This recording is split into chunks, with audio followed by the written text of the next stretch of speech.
we would request all of you to continue to keep your eyes closed and just assimilate the essence of the whisper. There are quite a few points which might rise in your mind, but we will discuss about it as we go ahead.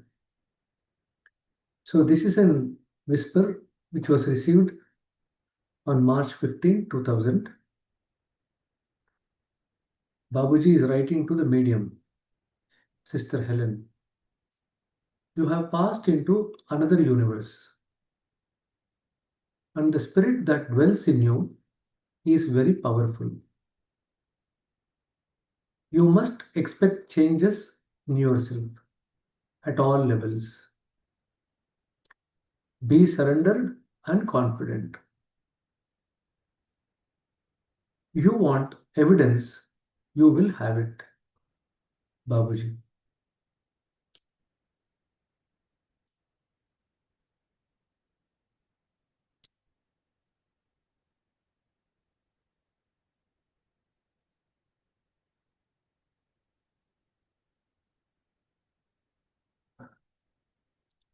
It's a very small whisper, but contains a lot of information regarding the journey itself. Babuji is talking about Sister Helen having passed into another universe. And what happens when you pass into another universe? While you are still alive here, the spirit that dwells in becomes very powerful. What is the impact of that change in the power of the spirit? We will expect changes at all levels. If we are expecting changes at all levels, what should be our attitude? We should be surrendered and confident. But mind you, Sister Helen did not just go with the message. As with any other human being, Sister also had a lot of skepticism about the message received. So, in the heart, she's actually seeking evidence. So, Babuji tries to reassure Sister Helen that you want evidence, so you will have it. Now, how do you gather the evidence? By the kind of things that is going to unfold in the future messages and how they relate to the events that happen in the world. Okay. Now, if you read the message which was just sent, I think 2-3 days back, it further elaborates on this particular message. So we want you to read these messages with a perspective in mind. Under what circumstances, in what context a particular message was received. And how does that message relate to the journey of that particular soul? Okay. Now, if you remember, in one of the previous discussions, we spoke about how the journey in the microcosm is the journey in the macrocosm. So this message is actually talking about that in an indirect way. Sister Helen is here. She's growing spiritually inside in the microcosm. And Babuji is now confirming the journey in the macrocosm. So I hope it kind of makes sense how to relate to the message. Okay. So we shall move to the next part of the session. We'll go directly to Heartfulness Way. The continuation of the chapter on meditation, on relaxation. Now, what is a relaxation technique? Relaxation technique is something that supplements the 3 core practices of heartfulness. So the 3 core practices of heartfulness is meditation, cleaning, and prayer. So relaxation is not mandatory. It is not compulsory. It is optional. but it's a useful optional, so to say. It adds value to the other three practices. But it's not mandatory. It's not the compulsory that you have to start doing the relaxation all the time. Not necessary. Okay. Now, the physical relaxation provides us with the dash and dash calmness, which facilitates deeper dash. So this is like a 1 mark question that you might get in the examination. So not exactly the same sentence, but you can get any other sentence, but in a similar way, in like a fill in the blank or true or false, something like that. So physical relaxation provides us with mental and emotional calmness, which facilitates deeper meditation. Now, the relaxation technique is generally used prior to meditation. It can also be used as a simple stress relief tool. In fact, this relaxation technique can be used across the board. When I say across the board, it can be utilized in any condition, in any situation. And there is no age limit also. You can teach a 6 or 7-year-old the relaxation technique. So the relaxation techniques can be taught in the schools when we go and conduct programs in the school connect. Even for those children who are under the age of 15, where meditation is not taught, they can be taught about relaxation. Also, the relaxation technique can also be taught to all people who are in distress, any kind of distress, whether it's a physical distress, mental distress, emotional distress, they can all be taught without any restriction or hesitation. So that's one of the unique features of the relaxation technique, that it can be taught across the board without worrying about the age, without worrying about the mental state or the physical state of the practitioner. Okay. So if in case you want to kind of help anybody, one of the simplest thing to do is just teach them relaxation technique. Okay. So this,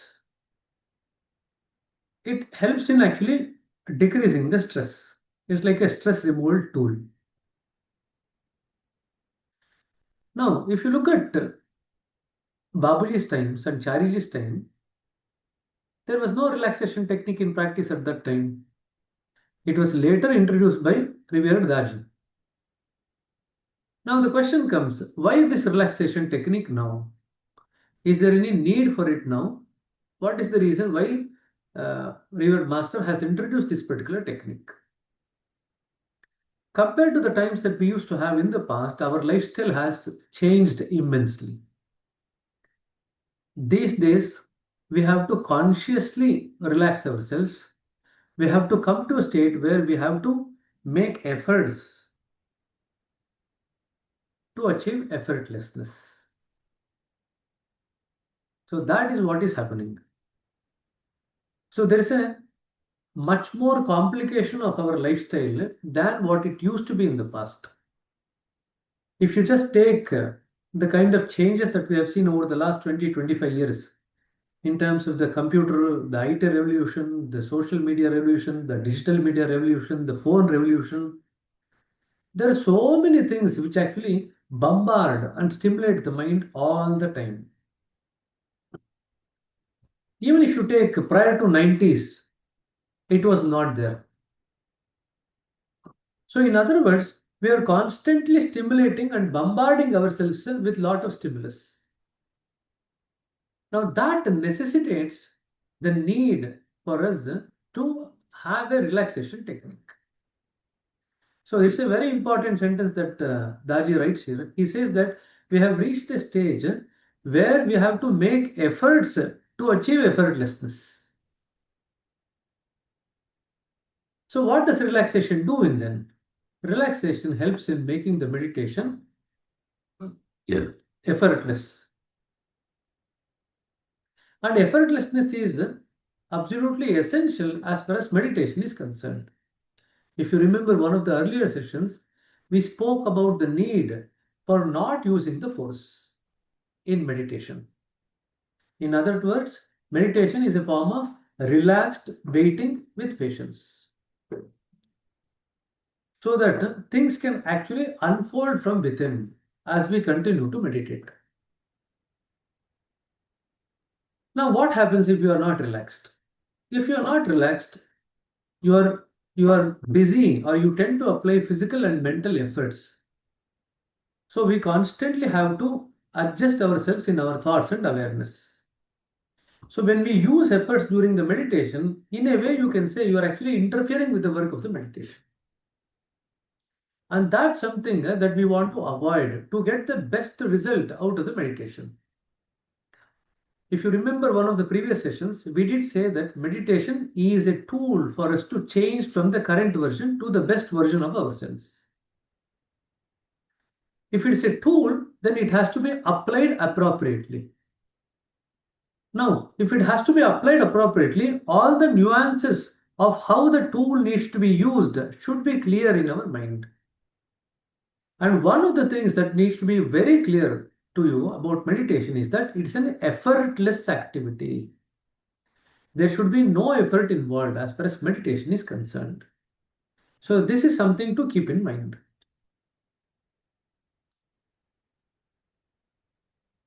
So can we not artificially enforce effortlessness? Is the next question. Is it possible that we get into that state of effortlessness only because of relaxation, or is it possible because of something else also? So when you try to do something, it is counterproductive. We might not try to do it consciously, but at the subconscious level, we have a subliminal efforts at the subconscious level. So it's a very difficult thing to drop all the efforts. And that's not that we are actually used to, because almost in every activity that we do during the daytime in a waking state involves some amount of effort. Now, meditation, you are actually getting into an activity where you don't need to use any effort, but your mind is not trained for effortlessness.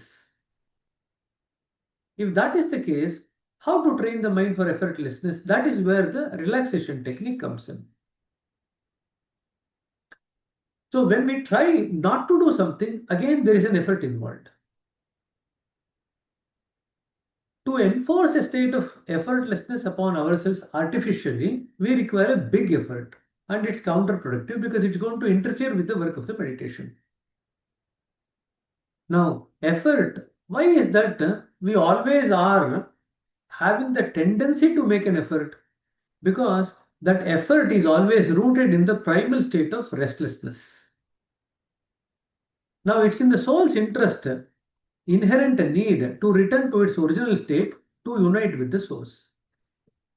Now, if the soul has to go back to its original source, you need to learn how not to put any effort or be effortless. And that's exactly what we are training to do when we actually utilize the relaxation technique. So, can effortlessness come without enforcing it? True effortlessness comes when we have dropped everything, including our search, our efforts, and our own selves. Then the true self manifests.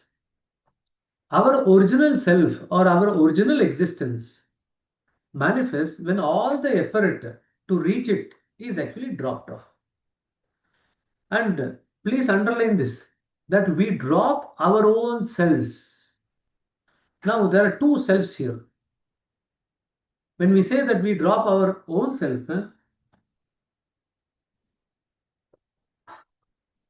1 minute. I think there are a lot of people waiting. I'll just come back to that slide. I think people are ringing.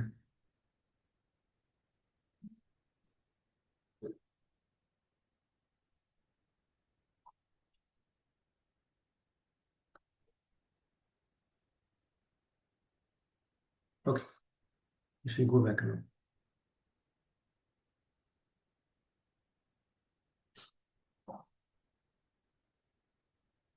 So true effortless comes when we are ready to drop the lower self. If we are not ready to drop the lower self, there is no question of manifestation of the higher self. And that's something that we need to keep in mind.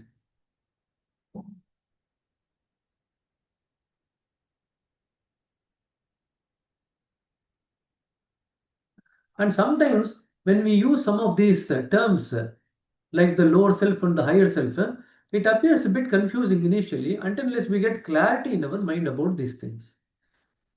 So, but for the sake of learning today, just keep in mind that we are, what do you say, utilizing the dropping off of the lower self in order that the higher self can manifest.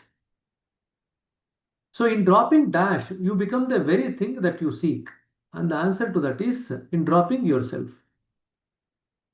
Dropping your search only means that you drop off your searching attitude in meditation, the effortful approach.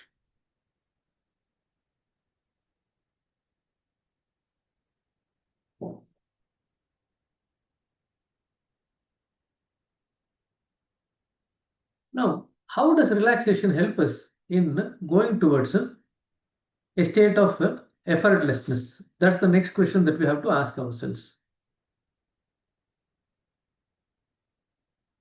Effortlessness, true effortlessness arises only when we have transformed from within, inside out. Relaxation on its own cannot achieve effortlessness. However, the mental clarity that it produces triggers a greater receptivity to the divine impulse responsible for our transformation. So, in other words, what essentially that relaxation does is that it is going to make you more receptive to the divine impulse that is coming from within, which is going to induce the transformation. It gives some more mental clarity when we are relaxed. And that is where the relaxation techniques helps us in our journey. When we are in a truly relaxed state, deeply relaxed state, our interfere with the process is minimized and we become more receptive.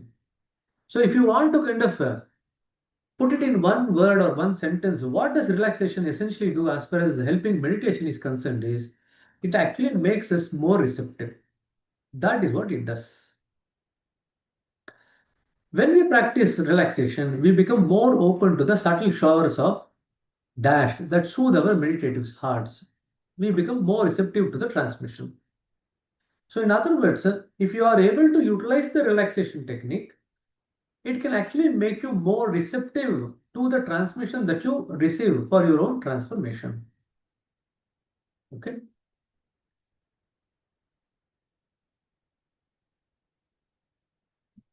Then the next question comes. There is a particular method which is described in the book, how to relax yourself. I think it's there in the simple heartfulness practices as well. So there is a series of instructions that is given. Now, many of the people wonder, do we need to actually memorize the instructions given? Not necessarily. If you just know the reason why we do the relaxation and the process why we, how to go about doing the relaxation, you can actually do the relaxation in a shorter period of time also, in a longer period of time also.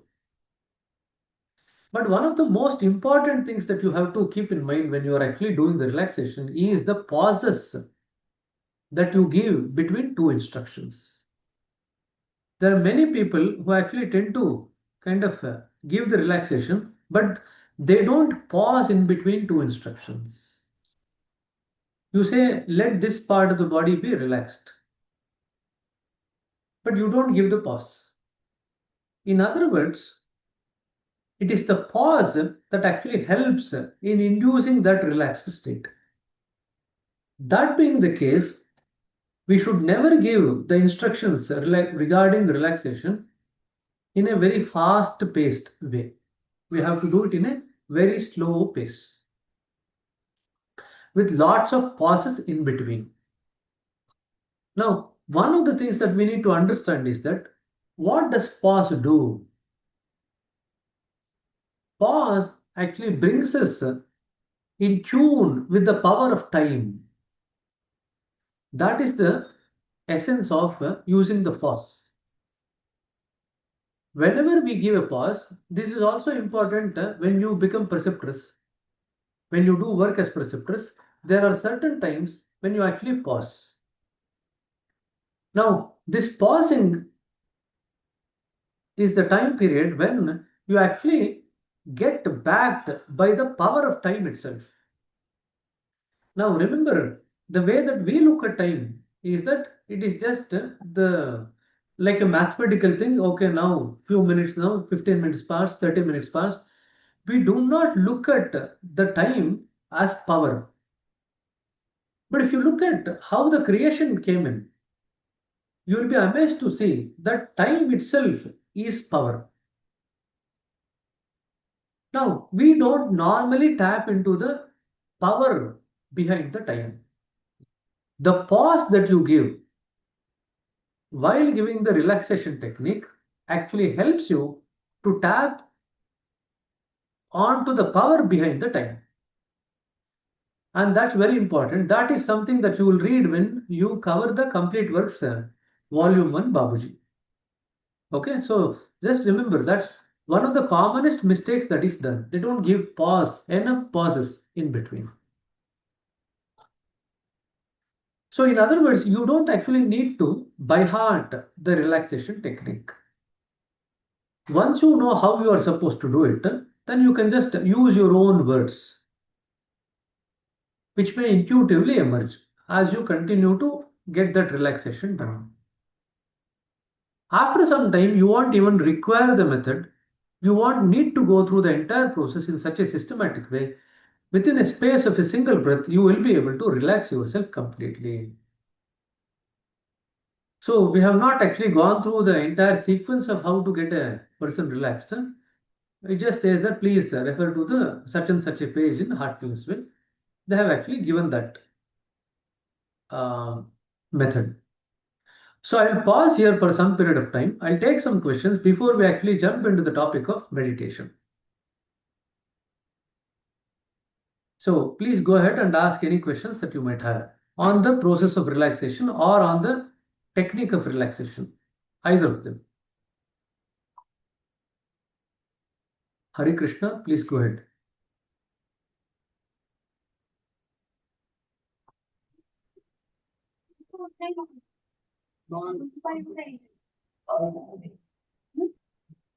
Captain Hari Krishna, you want to ask a question?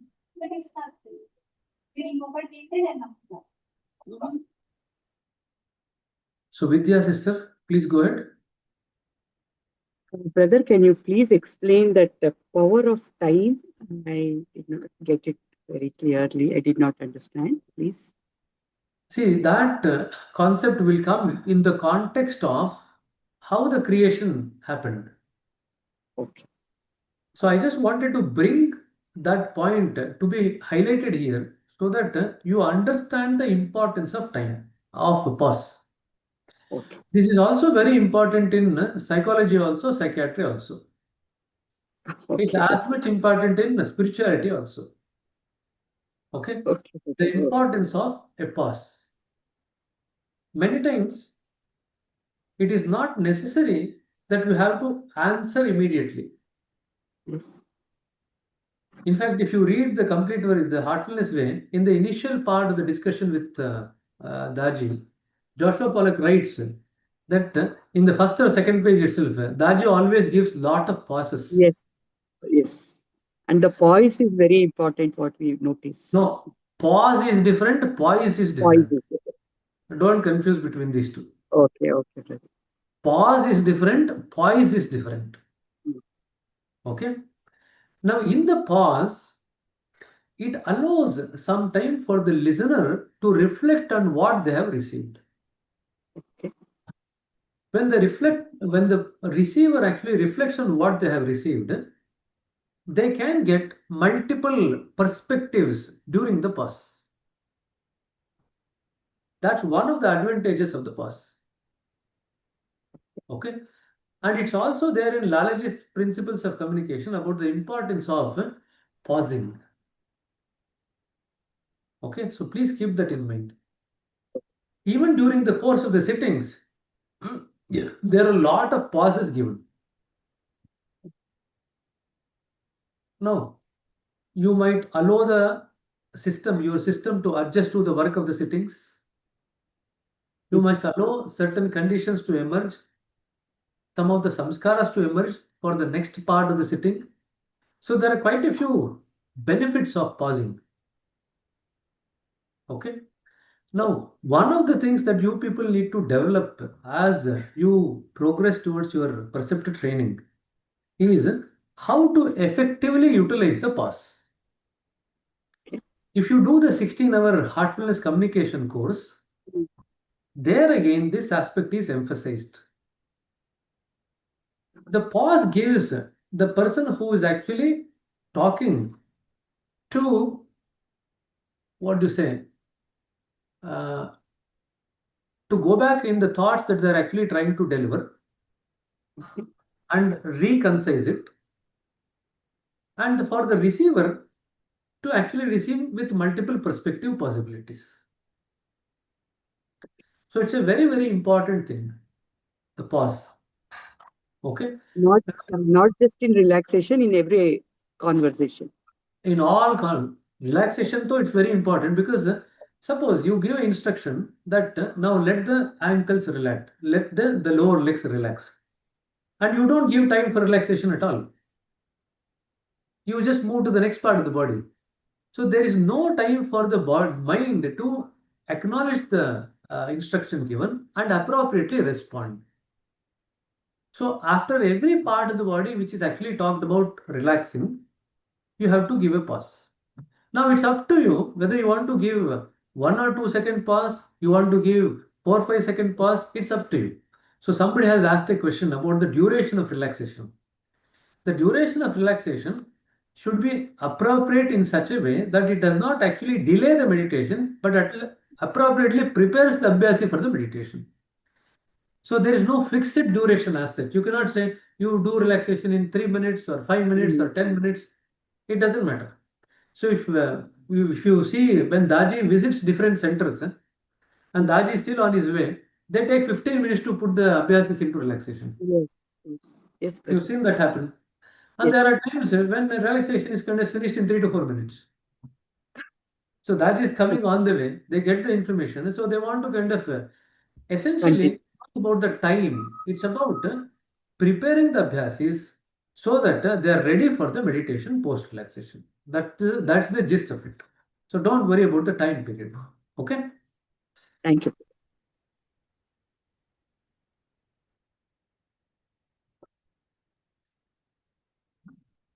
Go ahead, brother. Manikandan. Brother, could you please explain more how this relaxation helps on We are not effort? able to, 1 minute, we are not able to hear you clearly. Okay. So could you please explain more on how relaxation helps or facilitates more on the effortlessness? Because I understand this is on more of the physical realm, right? To relax. So for meditation, you said that it helps more on the effortlessness. Could you please explain? See, normally, when we are spending efforts, our attention is generally going outwards or on the physical body. One of the things that happens during meditation, before the meditation, is suppose if you don't do meditation in the early morning, what happens is the mind is already started going out. All the five senses are actually interacting with the objects of the world. Now you want to sit and meditate. If you want to sit and meditate, first the attention of the mind has to be brought back. We say that the bring the attention of the mind on the heart. This is what we say as an instruction, the thing to be done during meditation. But for many people find it to turn the attention backwards from an external object directly into the heart. Most of the people find it difficult, especially initially abhyasis, when they are new to abhyas. So what we do is we use the relaxation technique to bring the attention of the mind from the external objects first onto the body, then gradually onto the mind. Then after these two things have been done, it's much easier to go inwards. Okay. So relaxation technique in that way is a stopgap arrangement. Rather than directly go from the attention which is going outwards into the external objects, you give a stopgap arrangement. Okay, we'll make some compromise. We know that you are finding it difficult, so we will help you to bring the attention of the mind back on the physical body and then back on the mind. And then when both are these relaxed, then you bring the attention on the heart and then go deeper into meditation. This is what essentially the relaxation technique does. Of course, don't think that the relaxation technique is there only in our heartfulness. In fact, we use it in psychology also to relax our patients. But the purpose that is used and the way that it is used is slightly modified in heartfulness. Say, for example, in psychology, we don't use the healing energy. There is no concept of the healing energy in psychology. So that healing energy concept is there here in heartfulness. But rest of the instructions that we go through from different parts of the body to help it relax is common to both. Again, after relaxation is done, we at the end say that bring the attention of the mind now on the heart and then gradually slip into meditation. Now that part is not there in the psychology. So some bits and pieces are not there in psychology, but the focus on giving different instructions to different parts of the body to relax is there. Okay, so this is a very simple thing. The attention of the mind is going outwards. You help the abhyasi now to bring that back onto the body initially, then onto the mind, and then go inwards to meditation. In that way, abhyasi will find it to turn the attention inwards. That is the reason why they are able to go much more deeper after relaxation. Now, as I said earlier on, it was not there before, but now it is there. It is a tool, optional tool available to help the abhyasi meditate in a deeper level. Now, for an adept meditator, you don't require relaxation at all. The moment they say start meditation, you close your eyes and you are able to go in. There is no need for relaxation. For a new person, it is absolutely helpful. Okay? And there are a few other perspectives in terms of when does actually relaxation becomes necessary. Okay, we'll talk about it in the context of the three bodies. You know, all human beings have three bodies. There is a gross body, there is a subtle body, and there is a causal body. In the context of that also, you can actually look at relaxation. Okay, so we'll come back to that later on. Okay. Thank you. Thank you. Sister Madhuri. Yeah, brother. So for relaxation, meditation, cleaning, everything is thought. But does that thought works only when it is supported by Mother Earth, transmission? Like even in cleaning also we do at our level, and also we invite the divine power and we do the cleaning. So does the, like in psychology you said there is nothing related to divine, I think.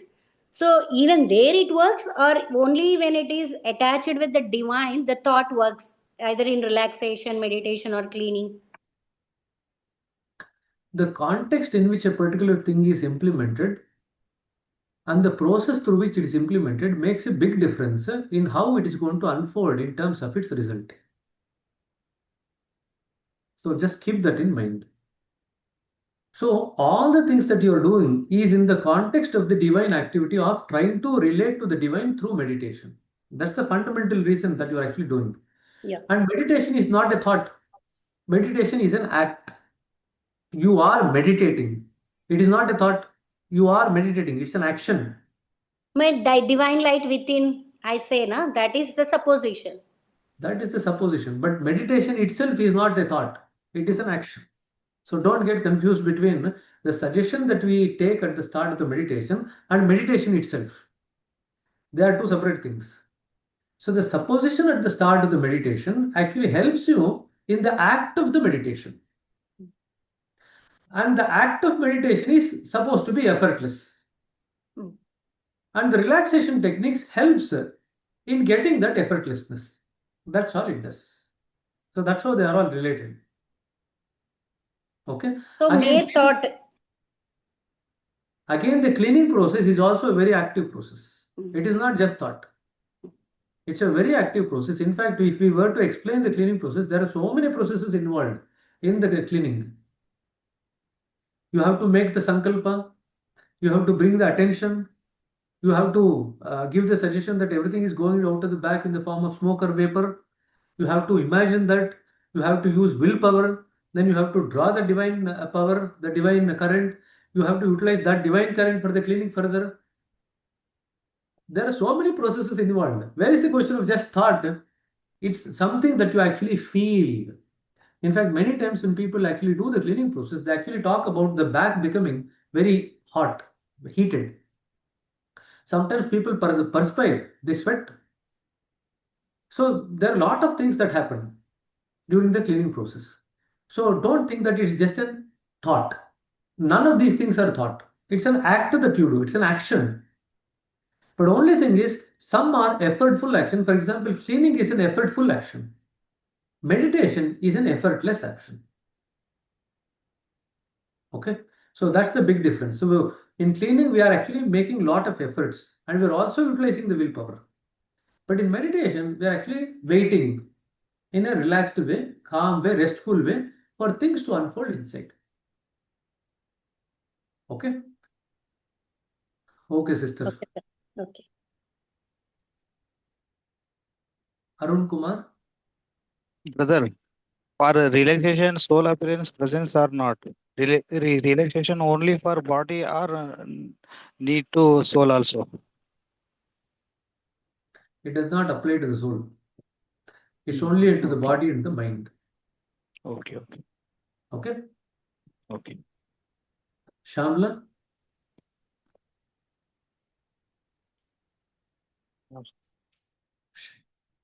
Suppose you are doing relaxation. While doing relaxation, if a person go to sleep, what happens? Wake him up, that's all. Because if he relaxes to such an extent that they go to sleep, we have to wake him up for meditation. It is quite possible that if you feel too relaxed, one of the tendencies that You we may go have, to sleep. it is quite possible that when we develop a good amount of relaxation, the tendency of the mind is to go to sleep. And that's where I think we need to remind before we start the relaxation that after the relaxation, we are now going into meditation. Meditation. So Okay. that they can keep it in mind. You Okay. are relaxing them to help them go to sleep. Of course, you can utilize it for sleep. A small child is creating a lot of problems. You can help the child relax and help the child go to sleep. Nothing wrong with that. Because So the relaxation process helps in putting the child to sleep. no, some people say that when you go and don't get sleep in the night, you just relax and afterwards you can sleep well. That's why I'm asking if a person is doing relaxation, he may dip into sleep. I have already answered the sister. The relaxation technique can be used for sleep also. The Okay. relaxation technique can be used for Meditation. meditation also. So the Okay. person who is doing it should be made aware why they are doing the relaxation. Okay. Okay. Okay, brother. It depends to what extent they actually relax during the relaxation process. Not everyone relax to the same extent. Some people might relax to a large extent and they might feel sleepy. Some people might relax to a certain extent, they might not feel sleepy. But it's always good to remind them that you are doing the relaxation in the context of meditation in which you are trying to relate to the divine. So that purpose should always be kept in mind. Okay, brother. Thank you. Srinivas. Yes, brother. My this one question is, when we are doing relaxation, should you use that non-conducting material? This one, because it will not conduct. Because we say sometime we have to use a non-conducting material so that the energy does not go waste. It will not go back to the earth or something like that. Not to worry about relaxation. If you have a mat, you can still continue to keep your foot on the mat and do the relaxation.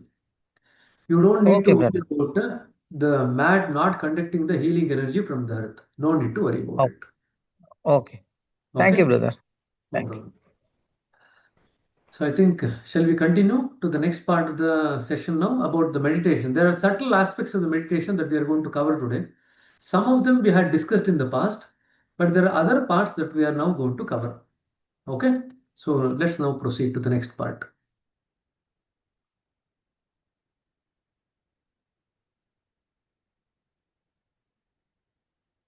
So coming to the meditation aspect. Now we have covered this aspect in the past about having a fixed time and place and a comfortable pose. So how do we go about doing the act of meditation itself? So we gently close our eyes, center our awareness in the heart. Suppose that there is divine light present therein, and that is, it is attracting us within. So we had spoken about it in the past, that the suggestion that you give is that there is a source of divine light in the heart. It is attracting us within. This is what you give. Now, this is very, very important to emphasize about all the wordings in this particular instruction or the suggestion. There is a source of divine light in our heart. It is attracting us within. So that is very, very important. The source of divine light. Daji has been tweaking some of the things that we have been doing as practice. And this is one of the things that he has tweaked. Initially, we used to say there is divine light and start meditation. Now, Daji has modified that slightly, tweaked it to say that there is a source of divine light. Because at the end of the day, we are reminding the mind of the goal, and the goal is the source. So that is what we are doing, and that to make it even more clear, he has tweaked this suggestion. And the second part of the suggestion, that it is attracting us within, indicates that it's actually giving a direction to the mind. Now you have to flow in the inward direction rather than externally. So many times we just give this suggestion that there is a source of divine light and start the meditation. Now, of course, in some people, it's quite possible that the attention starts flowing inwards. But there are other people who struggle. So it's important to keep in mind to give this second part of the instruction, that it is attracting us within. In other words, you now want the mind to come under the influence of that particular attraction. So in that way, the mind's attention starts flowing inwards towards that attraction. So that is the slight modification that revered Dachi has done about the instructions or the suggestion that we take at the start of the meditation. So what does this supposition of the presence of divine light in the heart mean? It is just an hypothesis or a suggestion. Now, you need to look at it in the context of the meditation being an experiment in which we test this hypothesis that the divine light is present in the heart. The proof of this experiment comes when we actually experience it through feeling. Now, this is very, very important. We experience the divine light through feeling. It is not something that we see. So, you should not try to see the divine light, nor you should try to imagine the divine light. If you try to see the divine light or imagine the divine light, you are actually interfering with the work of the meditation. So it's important to realize that we actually don't see the divine light, nor we actually imagine the divine light. We should try to feel for the divine light. That's how we actually become well versed with the divine light going forward. Meditation is really a form of waiting in a dash state without any dash, in a relaxed state without any expectation. Now, what is the kind of light that we are talking about? That light shine at all, like we actually see all kinds of light. One of the things that we actually associate light with is shining, which is the luminosity aspect of it. But Babuji has clearly said that the divine light does not have any luminosity. It is a light without luminosity. Again, this is an examination question. Many times they ask you to expand on the divine light. Are we going to imagine the divine light? What kind of imagination are we going to do about the divine light? These are some of the questions that are kind of asked in a tricky way. So until you are actually very clear in terms of your concept, you might sometimes, although you might know the answer, you might fall into the trap. Because they are not asking the questions in a straightforward way. They are asking the questions in a topsy-turvy way. So you need to be very clear when you read the question. Take a pause for a few seconds. Don't jump into answering the question. Take, say, 3 to 5 seconds or 10 seconds.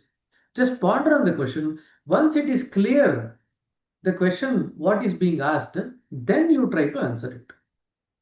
Because we have seen many candidates lose marks not because they don't know the answer, because they jumped into writing the answer without actually recognizing the correct meaning of the question that they read. So we would request you to practice this. Read the question, take 5 to 10 seconds. Once the question is clear in your mind, then start attempting the question. Okay, so the divine light is without luminosity, and that's a very commonly asked question. Now the next part, what should not be done when the supposition of divine light is made? So some of these things are actually elaborated by Daji in the Heartfulness Way. Divine light is not a thought, but a feeling. The feeling cannot be manufactured. Therefore, we should not make attempts to think or imagine, but to feel it. You have to wait. You should not artificially create the feeling, oh, I am seeing the divine light. You give the suggestion and wait for that feeling to unfold itself from within. You should not artificially create it either through thought or imagination or feeling. That's something that you need to be very clear. You are not supposed to feel it by imagination, by superimposition. You are supposed to feel it by the unfolding of the divine light from within. So, it's a very, very important thing. The object of meditation is something that we dash and not something to dash. The object of meditation is something that we feel, not something that we think about. The attempt to think about the divine light tends to get in the way of feeling it. That's why I said when you try to use anything, any force, even to think about the divine light, it is actually going to create an obstruction in the meditation process. It interferes with the work of the meditation. What is supposed to happen in meditation? You are supposed to feel the divine light. If you start thinking about the divine light, you are interfering with that process of feeling. It keeps us tied up to the mental plane because you are thinking, and it prevents us from going deeper. This is a very important aspect in meditation. In meditation, we transcend the physical body and the mind to go towards something more deeper, which is the core of our being. If we keep our mind active, we will not be able to go deeper into a state or into the realm beyond the mind. So it's very, very important to remember this. That is the reason why we have to keep the mind quiet. So when we say don't do these three things, no imagination, no going behind the thought, no force or effort. When we can do these three things correctly, then it becomes very easy to go into deeper states of meditation. When we are finding it difficult to manage these three, we are interfering with the work of the meditation. Okay?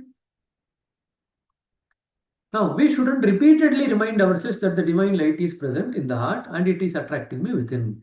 It is not a mantra that we are supposed to repeat. It would be an artificial and effortful thing then. So we say one suggestion once.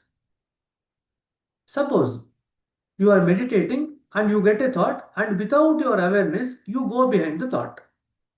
Then what to do? You are supposed to remind yourself that you are meditating and come back to the heart, bring the attention back on the heart. But at that time, you don't need to again repeat the suggestion. You only tell the suggestion once at the start of the meditation. That's it. During the entire session of meditation, you are not going to repeat it again. Okay? It's something like this. This particular thing acts like a switch. The moment you actually give this suggestion, the work of the meditation starts. Like the moment you turn on the switch of a fan, the fan will start moving. The work immediately starts. Now, you don't keep pressing the switch of the fan repeatedly. You just lift press. it and go ன்னு சொல்றாங்க அப்பா. That wheel You just press the switch of the never fan. possible. முடியலன்னா விட்டுரு.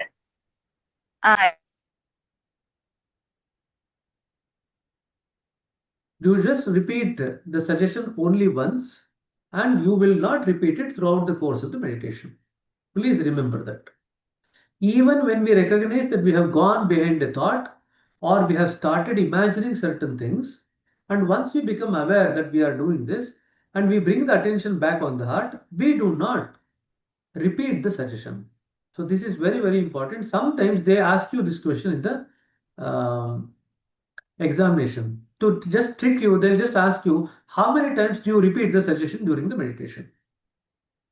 And the answer is only once at the start of the meditation. You don't repeat it at all at any time, whatever might be the circumstance. Even if you go behind the thought, you will not repeat. Even if you imagine, you will not repeat the suggestion. All that you will do is that gently remind yourself that you are meditating, bring the attention back onto the heart. That's all that you will do. Okay? If we hold it as a conscious thought, we are only concentrating on it, and that is not meditation. We have already discussed the difference between concentration and meditation. Other thing that meditation, difference between concentration and meditation is when we allow the mind to concentrate on something, we get to know the characters of the object. But when we allow the mind to settle on something during meditation, we absorb the essence of that particular object. So this is another difference that is not mentioned in the book, but this is very, very fundamental difference. That's why no matter how many objects that you actually concentrate on, you don't change as a person. All the change that you will see is mainly at the mental level.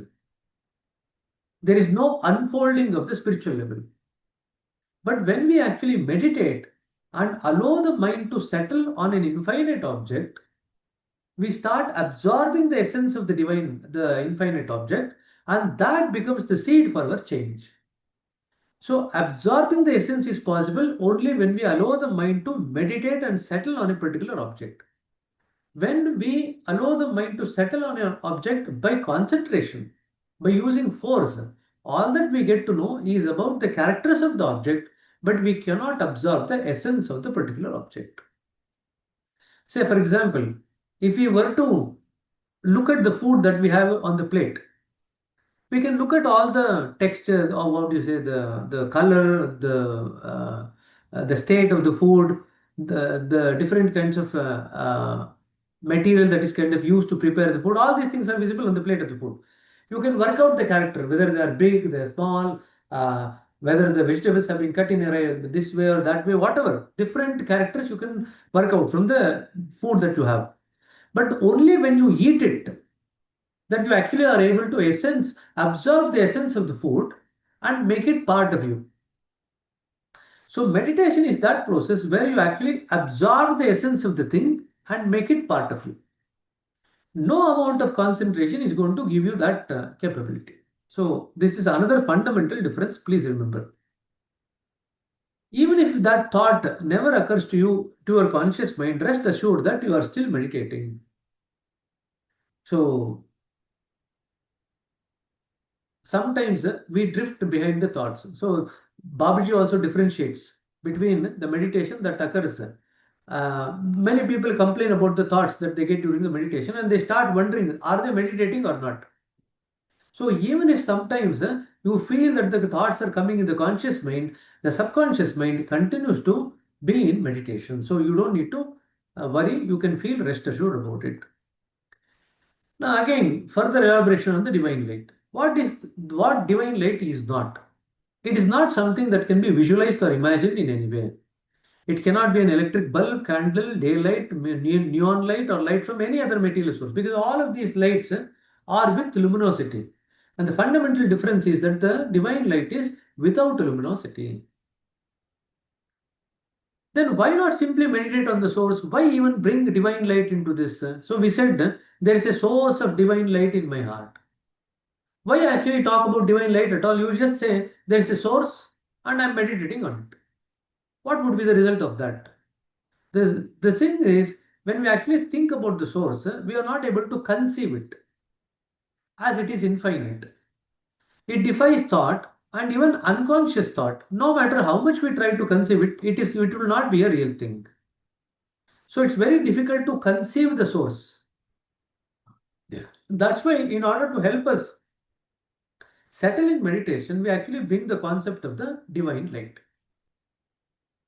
Divine light, on the other hand, is graspable. When I say graspable, it is feelable. It may be subtle, but at least we can experience it and feel it. That is the reason why we bring that divine light into the picture. Now, the subtle feeling of divine light pulls us further, dash. It takes us beyond light and delivers us into the dash. The subtle feeling of the divine light pulls us much more inwards to a deeper level, to take us beyond the divine light itself, to deliver us to the source. So, in other words, the divine light is a medium which delivers us back to the source. We start with the divine light, we go beyond the divine light with the help of the divine light and go back to the source. That is what the divine light does. In the process of approaching the source, we go deeper and deeper into meditation and achieve greater and greater depths of samadhi. This we have already read during the earlier part of the session. Now, we are coming to the last few slides. What does Daji say about handling our thoughts during meditation? Now, these snippets of how to handle the thoughts are there in the heartfulness way. It is there in designing destiny. It is there in simple heartfulness practices. It's also there in spiritual anatomy. So we would request you to look at all these 3-4 books as far as this particular question is concerned. Because many times this particular question has come as a long question. So they would expect you to write at least few methods that you are aware of, how to teach the Abhyasi, how to handle the thoughts. Okay? To come with the attitude of I must have a thoughtless state is a wrong approach. Thoughts only come to live us, so let them come. So in other words, we should learn to acknowledge the thought that comes in meditation, not go behind it. There is a big difference between these two. Acknowledging the thought and not going behind the thought. Okay? We should learn to acknowledge it. This is the thought. Can't handle so many things. Get in. Just get in, na. Tenmozi, could you please mute yourself? We should acknowledge the presence of the thought, but learn not to go behind it.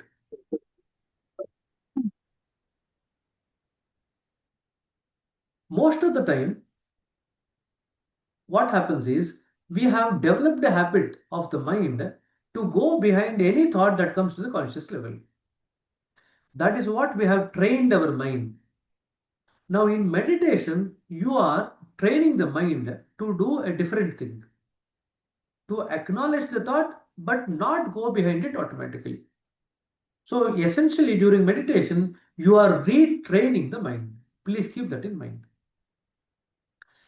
So, you need to know why thoughts are coming. Thoughts are coming to live you. So, let them come. Don't fight with them. Don't try to suppress them. Don't go behind them. The thoughts that we have in meditation are like wine flowing out of its bottle. They have been put inside all along, even if they weren't aware of their presence. So we have only put all those thoughts inside. So when they come to live us, it is just leaving the system. So we should allow them to come out.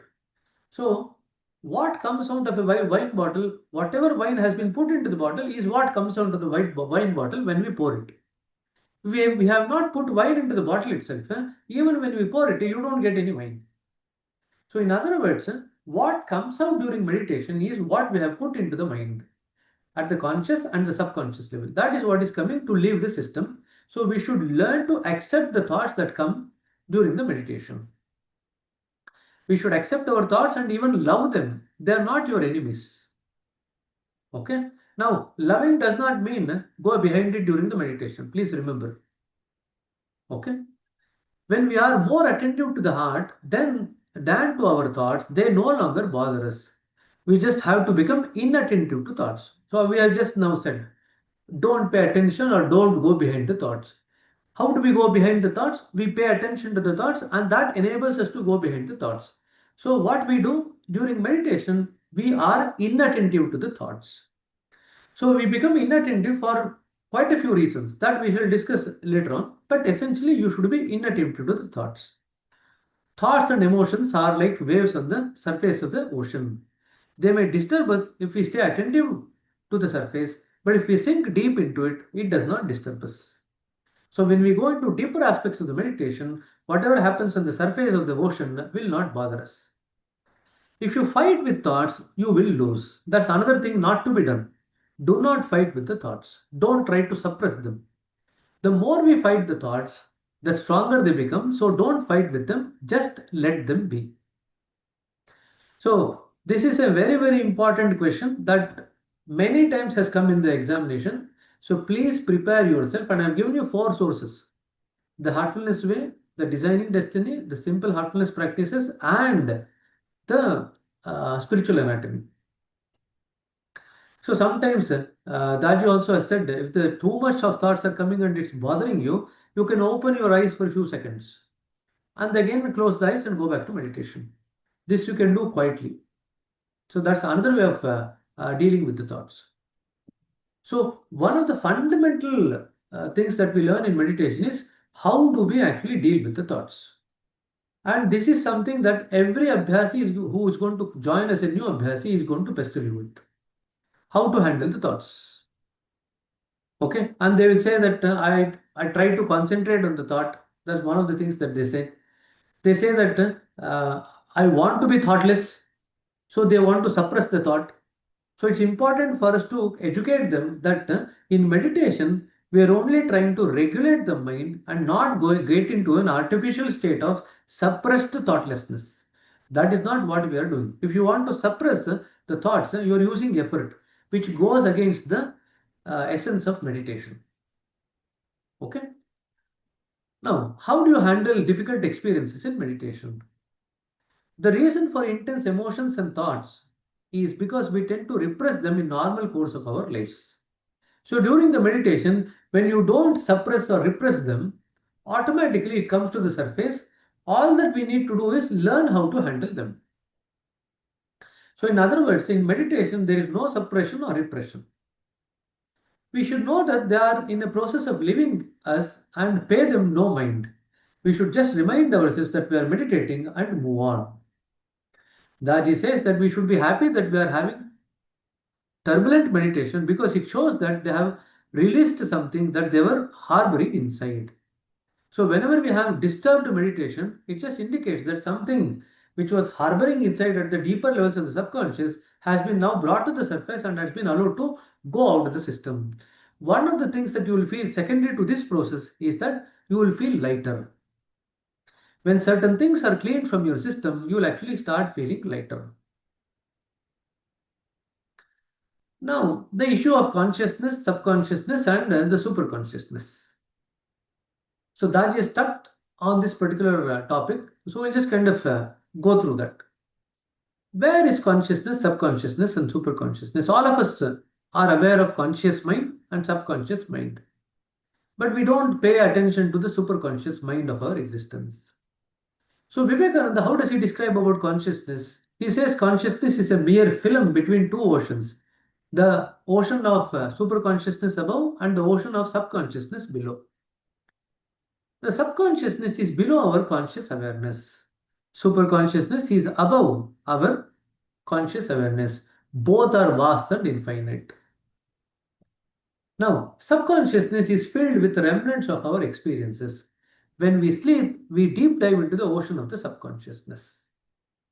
Now, many of these concepts about consciousness and subconsciousness and superconsciousness are very, very important in terms of your journey, both as an Abhyasi and as a perceptor in due course of time. Now, what is superconsciousness? Superconsciousness is a godly realm. We soar high into the realms of the superconscious, the skies of the superconsciousness. It is from where wisdom and inspiration descends. So one of the things that you need to look at is, how do we know that we're actually touching the superconsciousness in meditation? Are you getting inspired? Are you actually developing wisdom? That shows that you are actually touching the realm of the superconsciousness. In meditation, our awareness expands through the superconsciousness, but we are not aware initially, but slowly we become familiar with it. We can accelerate the process of moving into superconsciousness by practicing point A meditation and point B cleaning. So this is another question that you get in the examination. What are the processes that you can do to accelerate your journey in the superconsciousness? The answer is point A meditation and point B cleaning. Okay. Now, what else do we experience when we go towards the source? In our journey, we also move beyond the superconsciousness. In fact, we move beyond consciousness altogether. Here, the word consciousness includes the subconsciousness and the superconsciousness. All the three put together, if you take it as consciousness, in our journey, we actually move beyond the consciousness to what is called as the root of the consciousness or the potentiality of the consciousness. Consciousness is infinite, whether we are speaking of subconscious or superconsciousness. But that infinity is supported by another infinity, and we call that as potentiality of the consciousness. So from consciousness, we move towards the potentiality of the consciousness, which itself is again infinite. Now, reality is another infinity which supports this potentiality. So we move from one realm of potentiality to another realm of potentiality. This we discussed in one of the earlier sessions about the 23 circles, how each circle can be infinite in terms of our journey. We discussed. That's why we spoke about the directional movement towards the goal that is absolutely necessary as far as our journey, spiritual journey is concerned. So we must go beyond reality also. So that's what Daji and Babuji suggests, that we have to cross one realm of reality, one realm of infinity to go to another realm of infinity, and then cross that realm of infinity to go to the next realm of infinity. We become more and more subtle as we cross these realms of infinity. And the journey is infinite. That's why we say the journey continues towards infinity. That's the reason why Babuji wrote the book Towards Infinity. So I'll just pause here, take a minute or two, and then after that, we will take some questions.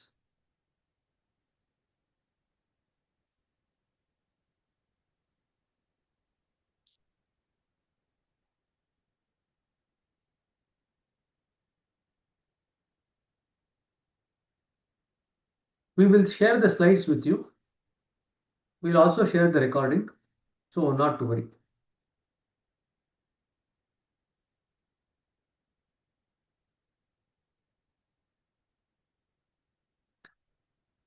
So the entire group has gone for a long pause.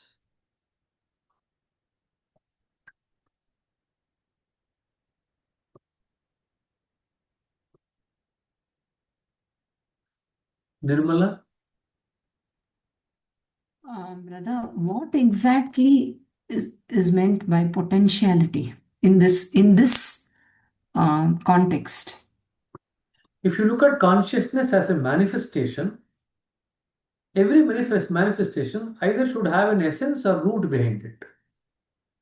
And the potentiality is the root behind the manifestation of the consciousness itself.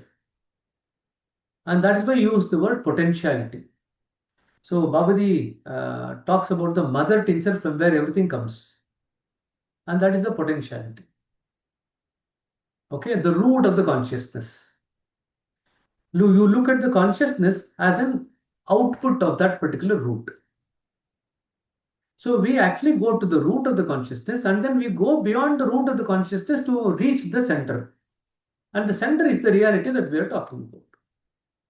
So in other words, when we talk about the journey through the consciousness, all the three put together, the subconsciousness, the consciousness, and the superconsciousness, it is the journey from the first point up to the 13th point. Once we enter into the 13th point, we are now in the realm of the potentiality of the consciousness. There is no consciousness there, there is only awareness and identity. Now, as we progress through the central region and cross the 7 rings of splendor, even that identity becomes, from a gross identity, it gets converted into subtle identity, and the awareness gradually becomes more finer and finer and finer to reach a state where we are almost are in a state of unawareness. That is what happens in the journey towards the center. So consciousness is a manifestation from the 13th point outwards up to the first point. That is the consciousness. Now, in terms of the source and the divine light that we used as a supposition at the start of the meditation, when we start the meditation with that suggestion, we are not aware what is this divine light, nor we are aware what is this source. As we grow in meditation, in subtlety, some of these aspects of what is the divine light, what is the source, many of these things gradually become clearer to us by the subtlety of the consciousness that we develop. So many of these concepts becomes clear by experience, not by any theoretical realm. Okay, that is why practice becomes absolutely essential. Okay, so the potential to come into the realm of our awareness. No. No. Potentiality means it is that thing from which the consciousness itself has emerged. Emerged. Okay. That is what it means. Potentiality means. Thank you. Krishna Kumar. Hello, brother. Hello. So it's from the meditation chapter and maybe from the topics what we covered. I'll just read out this from the book. So the question was, what triggers this deeper attentiveness? And Daji has answered, your intention to meditate. You see, consciousness is vast and most of it lies beyond our conscious awareness. The portion of consciousness of which we are aware is only a minute fraction of its totality. The thought of divine light pervades through those deeper realms of consciousness that are beyond our awareness. And you know what you explain now, like subtlety of consciousness which we develop. So my question is that,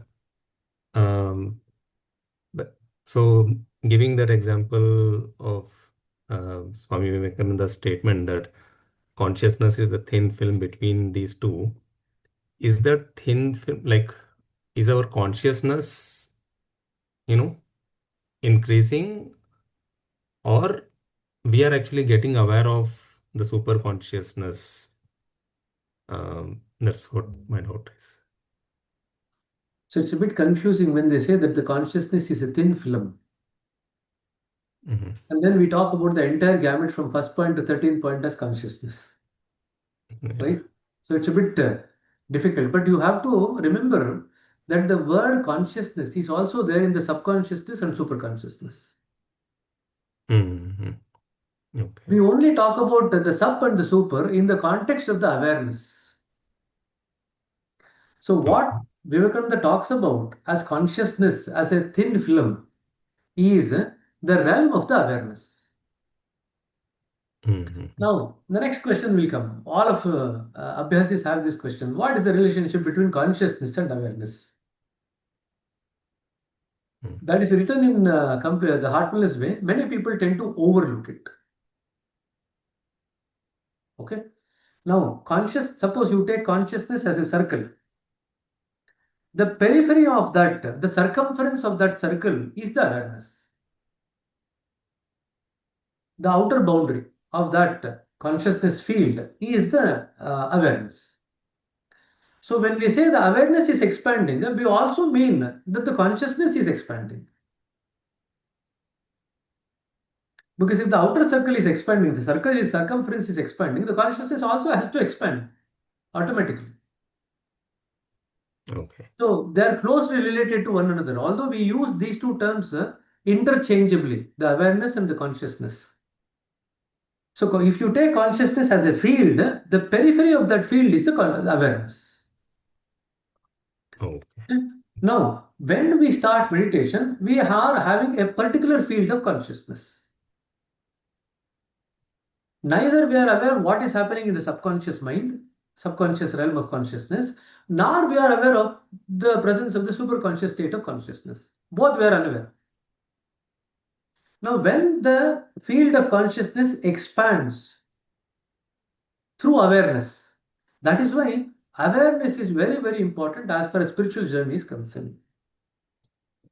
So if we sit through meditation without being aware of what is happening to us, it becomes very difficult for us to catch up this expansion of the consciousness. It is through the catching of the change in the awareness that we actually catch the change in the consciousness. So if we can actually keep our awareness intact during the course of the meditation. Many of the people feel that feeling lost in meditation is a very high state in spirituality or meditation. Feeling lost in deep meditation, that they think is very important for the spiritual journey. No. What is important is that you have to learn to maintain awareness. Now, initially, when we sit for meditation, our mind is always trying to go out. So our awareness is always on the external objects. We are trying to meditate, but our awareness is there. However, when we actually gradually try to bring the attention of the mind back onto the heart, and then we start going in, we start becoming aware of the internal things that is happening. So there are two realms of awareness. There is an external realm of awareness, and now there is also the internal realm of the awareness. Initially, it is one or the other. If you are externally aware, you will not know what is happening inside. If you are internally aware, you don't know what is happening outside. Okay, that is what happens initially for every person who meditates. As you progress in meditation, you see that you are able to maintain awareness both internally and externally. You are able to hear the noise of the birds, you are able to hear the noise that is happening outside, everything else. But at the same time, you are able to pick up what is happening inside. Now, that is the expansion that is occurring. Now, this is one way of expansion. The other way of expansion is that you actually start becoming more and more aware of what are all the things that you're actually holding in the subconscious. We become aware of it. As the awareness expands into the subconscious, we become aware of what are the things that we have actually stored there. Not only we become aware of that, as we touch the superconsciousness, we also become aware of certain things that is descending from the superconsciousness, which gives us more clarity, wisdom, inspiration. All these thoughts are coming from the realm of the superconsciousness. So in other words, if you look at it, Daji says in Designing Destiny that if this consciousness is looked at as a thin film, here the film means a field of consciousness, a range of consciousness. You move up and down, and the movement occurs simultaneously in either direction. The more you move into the subconscious, the more higher also you move into the superconsciousness. And some of the things that he has explained in this, that what might be superconsciousness for one might be just a conscious state for the other, because they have actually become aware of what is there in that. Whenever we become aware of what is there in that, it becomes part of our conscious field. It comes within that circle, the field of consciousness. That which is beyond that circle is the superconsciousness. If it's above, which gives rise to different result, we call it a superconsciousness. If it is below, which is peeping into our own things that we have put in, that we call it a subconsciousness. So I hope these things are clear, but these are things that you need to ponder on, because a lot of people have still confusion about what is the relationship between consciousness and awareness. And then how does the work of meditation occur? We expand the field of consciousness. As we expand the field of consciousness through the work that happens in meditation, the periphery of the field is what is called as awareness. And we become aware of the things that happens both above and below. That's why we actually catch the superconsciousness and the subconsciousness simultaneously. But we already have a natural predilection to the things which are in the subconscious. So we catch that very early. Because subconscious, like we have stored a lot of grosser things there. But the superconsciousness is more finer than our current state of subtlety. So it takes a bit of time for us to develop awareness in the realm of the superconsciousness that has been opened up. Initially, you might not know, but eventually you will work out, oh, this was the content of the superconsciousness that was opened up. Some general clue that Daji has given is that when you touch on the superconsciousness, you get the wisdom and the clarity and also inspiration. Now you just look at your meditation experience and see how many times you actually wake up from the meditation feeling inspired. Whenever you feel that you have got more clarity on certain things, or whenever you feel that you are actually inspired by a session of meditation, be for sure that you have actually touched the superconsciousness. Okay. So that's how you recognize. Because otherwise, most of the people don't recognize when did they touch the super consciousness. I don't know. I'm not able to feel that. That's what we'll say. Okay. Okay. So there are 3 sentences to remember in terms of our journey. The heart is the seat of the soul. The soul is the seat of the consciousness. And the consciousness is the seat of the feeling. So Sorry, when what we was the last one? the consciousness is the seat of the feeling. Okay. All the feelings in the different points of our spiritual journey are embedded in the consciousness only. How do we recognize that we are expanding in consciousness? By recognizing the different feelings embedded in different points. We are not well versed with the language of consciousness, nor we are well versed with the language of the soul or the heart. But we know that the heart is the organ of feeling. So what we catch hold of is that we learn to be very sensitive to feelings. Through the sensitivity to feelings, we catch different feelings. And we know by spiritual literature that different feelings are there in different points. So by catching the different feelings, you know which work is happening at which particular point. That's how you progress. So as you progress higher and higher, different feelings unfolds. Your job is to be aware during the meditation and catch the feeling that comes during the meditation. That is your job. Now the feeling can manifest both during the meditation and outside the meditation also. If that being the case, you have to keep an eye on the feelings of the heart outside the meditation also. It is this feeling that manifests in the heart that you actually talk about as the condition. How is your condition? That is what we say. And after the sittings, all the preceptors ask one question. What did you observe? What did you feel? Now, if you are not maintaining awareness, how will you know what did you observe and what did you feel? So, only with awareness, we will know what did we observe and what did we feel. That gives a clue or a glimpse into your consciousness. What you observe and what you feel gives a glimpse into your consciousness. Okay? I hope at least certain things are clear. It's There's big still a topic, lot so of questions that you will get. Not to worry, whatever we have told, just ponder on whatever we have told just now. It will give you some clarity. Then, as and when you meditate, we actually become more subtle in the consciousness. If you were to take the difference between the first point and the second point, although both are there in the consciousness, the subtlety of the consciousness varies between the 2 points. So when the second point we actually reach, and that subtlety of the consciousness we become aware of, we become sensitively aware of that. That's why sensitivity is important. When we are sensitive, we become aware of the subtle change in the consciousness. But how do we become aware of it? By actually catching the feeling. That is what we do. Fundamentally, from a language of thoughts and words, you are now gradually moving to the language of feeling. That's the most fundamental thing that you have to catch in meditation. Okay. okay. So I will pause answer for your question there. Okay. Brother, go on. Anantana Natarajan. Thank you. This is probably a silly question. This we involve the heart in this process because that's the organ of feeling, right?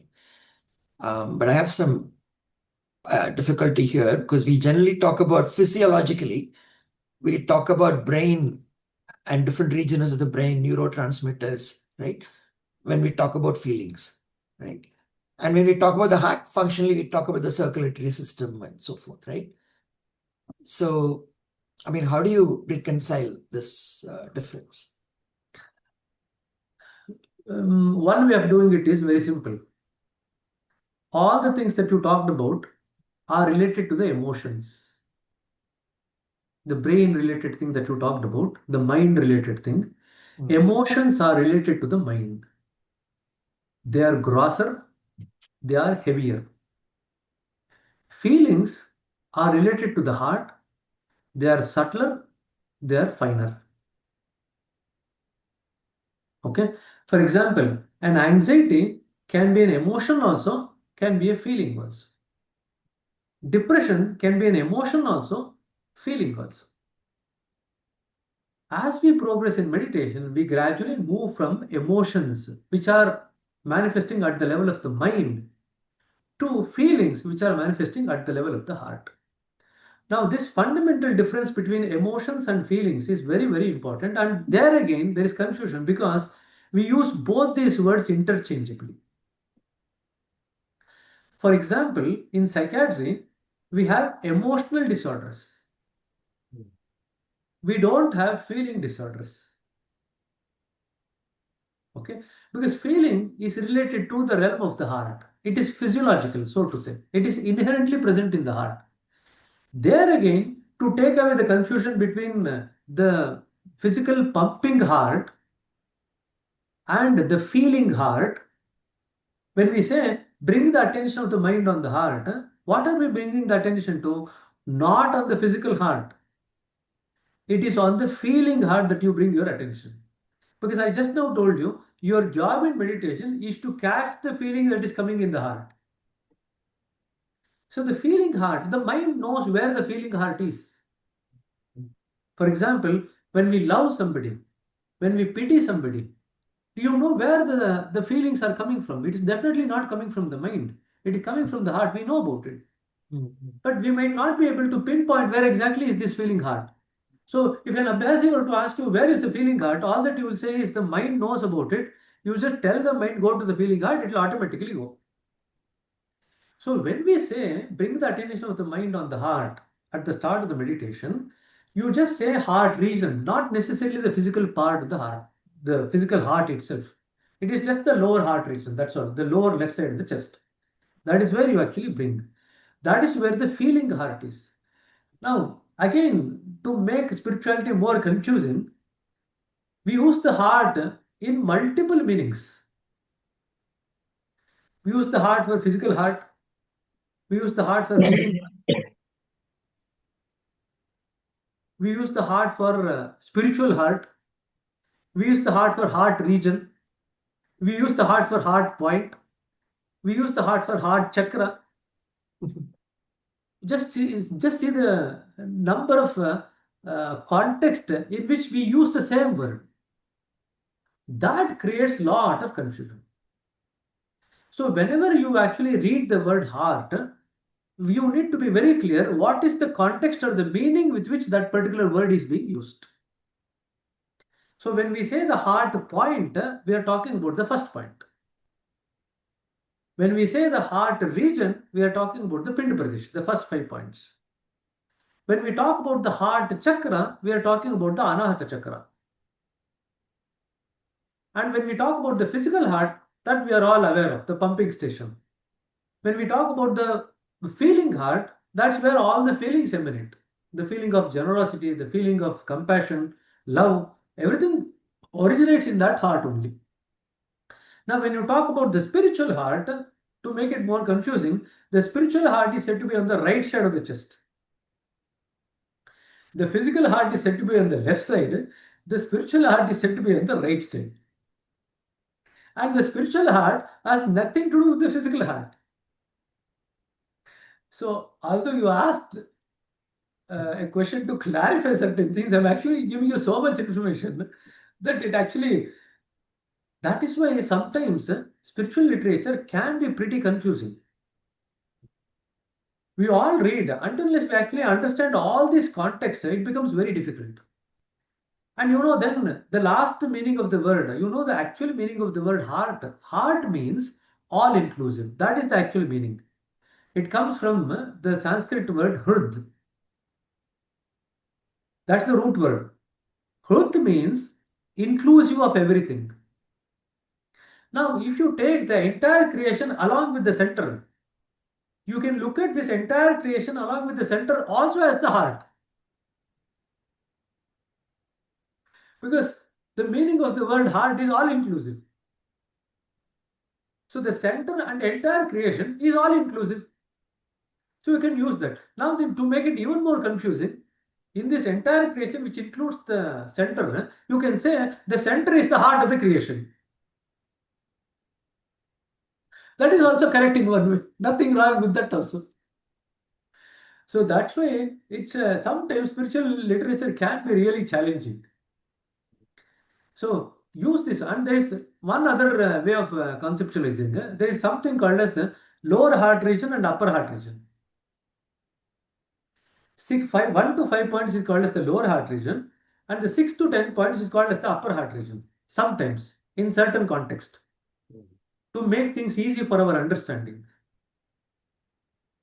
Okay, so the heart, like the word soul or the self, is used in multiple contexts. So we need to be clear in what context, in what meaning a particular word heart is being used.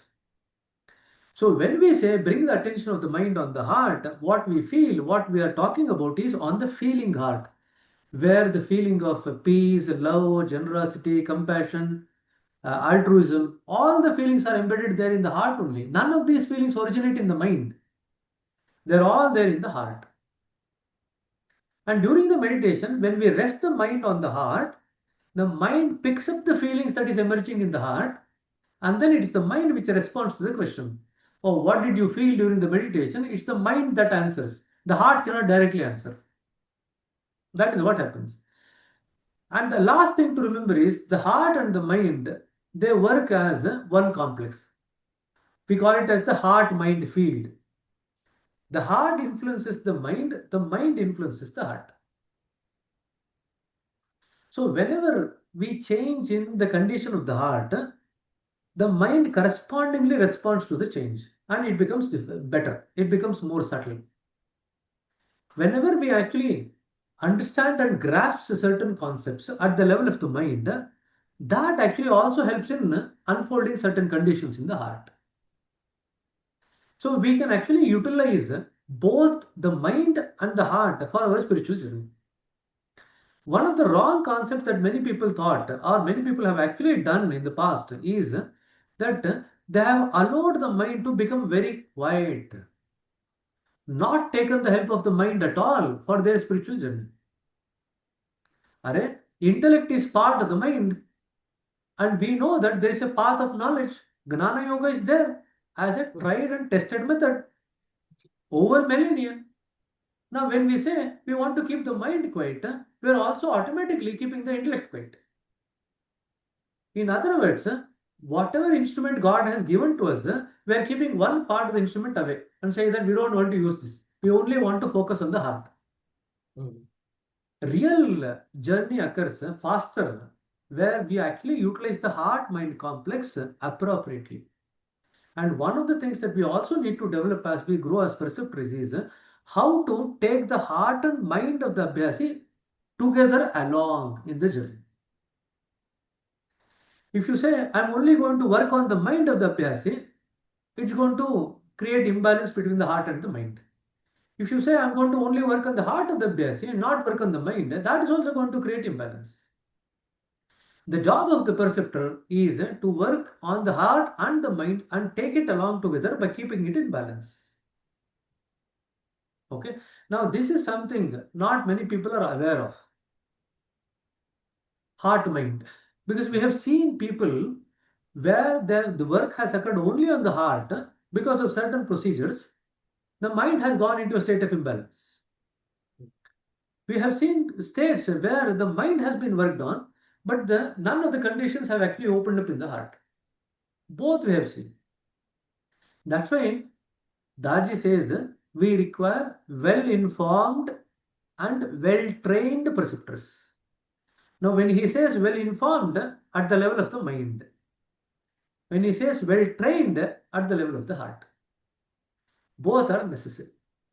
And that is what we are striving to do now. Okay, so it's a big difference from what used to happen in the past to what is currently being worked with.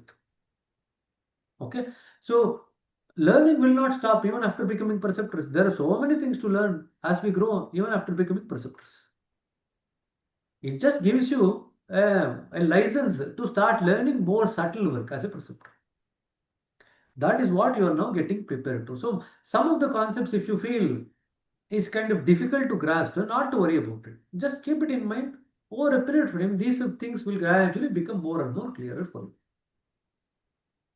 Okay? Thank you, brother.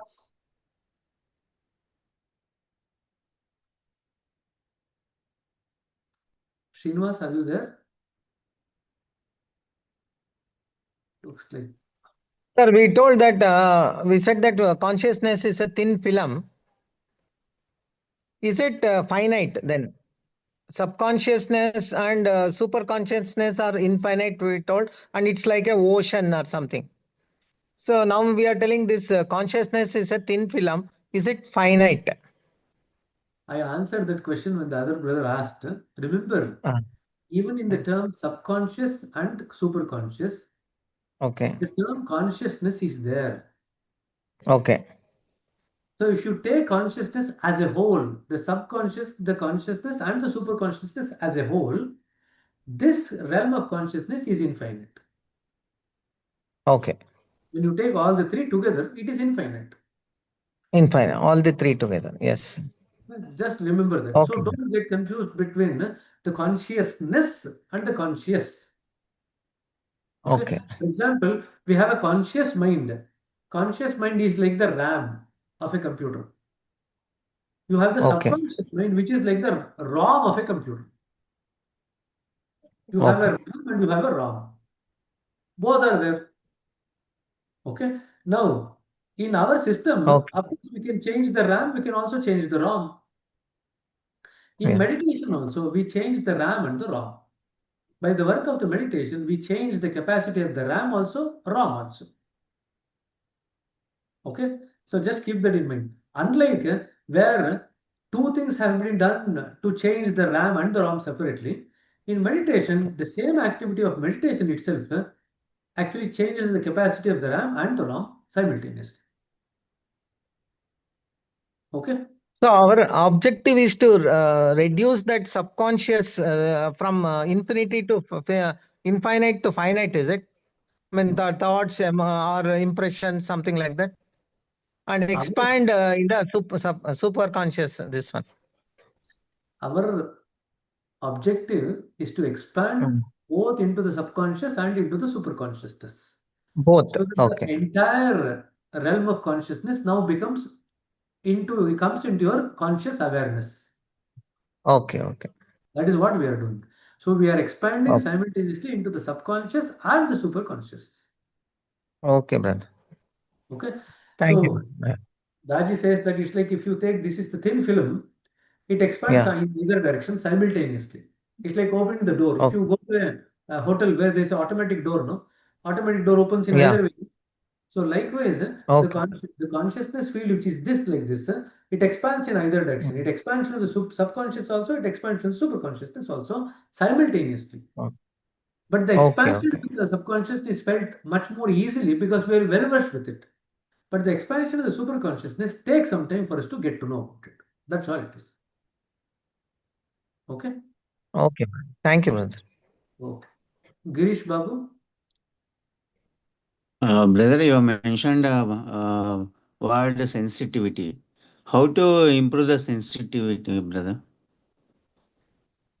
By keeping an eye on the heart all the time. One thing. By practice. ಅಲ್ಲ ಎಷ್ಟು ಗಂಟೆಗೆ ಹೋಗ್ಬೇಕೀಗ ಯಾರ್ರಿ ಎಲ್ಲಿಗೆ ಹೋಗ್ತಾ ಇದ್ದೀರಿ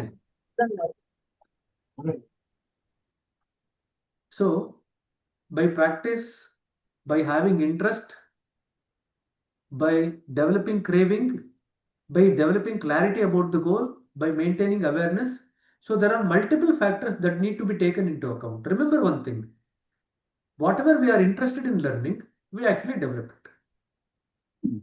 So if you show interest in developing sensitivity, it automatically develops. You have to maintain awareness during the meditation. That actually develops sensitivity. So there are certain things you have to keep your system light. That develops sensitivity. Now, if you sit for meditation after having a full meal, your sensitivity cannot be there. But if you actually sit for meditation in an empty stomach, the sensitivity will be sharper. Now, looking at the heart all the time, like the mother tends to look after the baby. The baby is left in the hall to play. The mother is cooking in the kitchen. But in spite of the mother being in the kitchen, the mother always keeps an eye on the baby, what the baby is doing in the hall. She will not allow anything bad to come to pause for the baby. How does she do it? Although she might be engrossed in the activity in the kitchen, one eye is kept on the baby. Likewise, we need to keep one eye on the heart all the time. That helps in developing the sensitivity.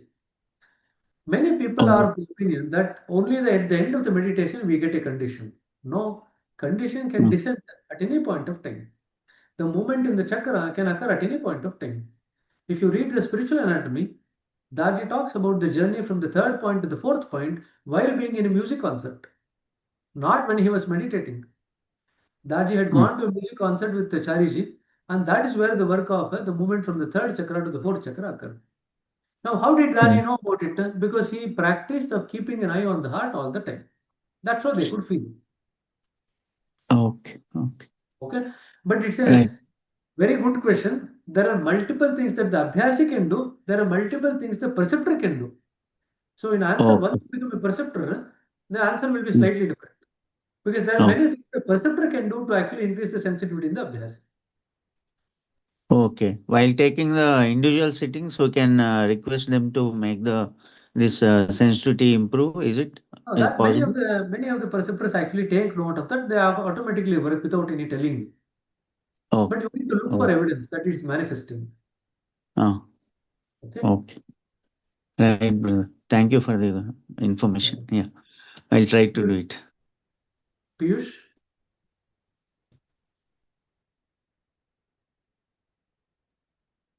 Piyush, are you there? I think he raised the hand. Hello. Actually, the very fundamental thing, if there is a question on what do we meditate on, is it the heart or is it the source of divine light in the heart? Source of divine light in the heart. Source of divine. Okay. Thank you. Okay. Captain Hari Krishna. Brother, thanks for explaining at an extensive level about the heart. About the fact that there is a spiritual heart, there is a heart chakra, there is a heart region, and everything. I have a very foundational question, brother. Now, at the beginning, we are told that rest your awareness in the heart as part of your meditation.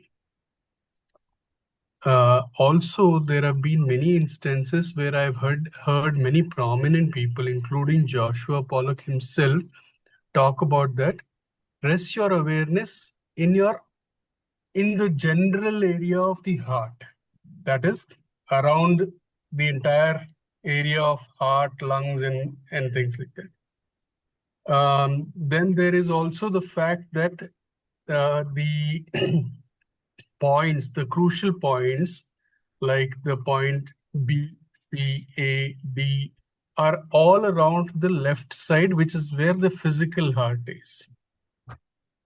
Now, at least initially, I used to focus, in a way, bring attention, in a way, let the mind play its role in terms of focusing on where it should be, because I was told that it is the physical heart. But it's often confusing as to what do you mean by rest your awareness in the heart area? Where do we rest that awareness? Is it on the pump? Is it do you have to search for yourself, like the way you said, the mind is intuitive, the mind will know where the spiritual, where the heart is. So I'm sorry, I'm a little confused about the whole thing. Rather than asking the question directly, you are actually thinking through the question itself. Because I'm not clear about what it is, because I see a lot of different description about the heart, and I'm struggling to find where do I place my awareness. Is it on the physical pump? Is it on the right side where the so-called spiritual heart is?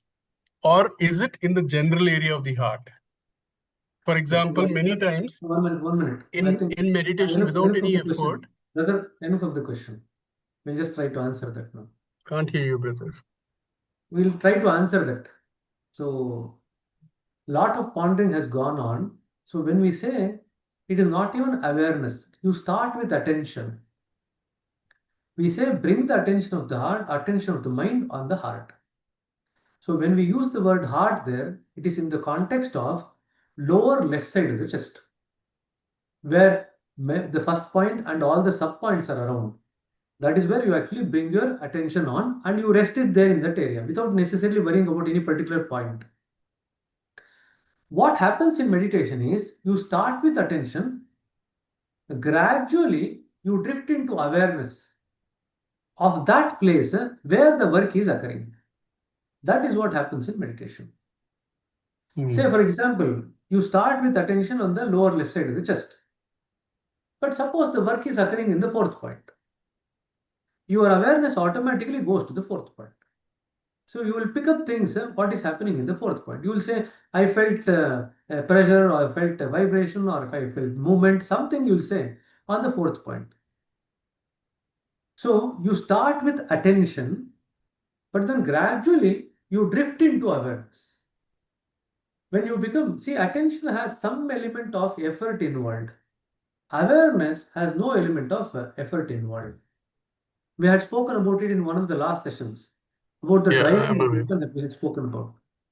So in attention and concentration, there is an element of effort involved. But what did we say in meditation? We want to be effortless in meditation. Now, when the attention is now becoming effortless, gradually we drift towards awareness. Then what happens? The attention no longer stays on the heart. The awareness goes to the realm where the work is occurring. That is what you pick up during the course of the meditation. So you start in the lower left side of the chest, which is the first point and all the subpoints. That is where you bring your attention to start with.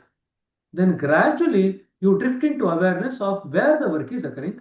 And when we ask you what was the things that you felt, you actually talk about the different feelings that you feel. From the feeling heart or from the point where the work is occurring. You will tell both.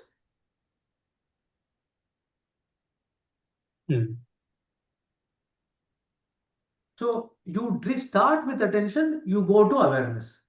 Then the question of awareness of what? Awareness of the feeling or the point where the work is occurring. When some work is already occurred at a particular point, the feelings will start emerging.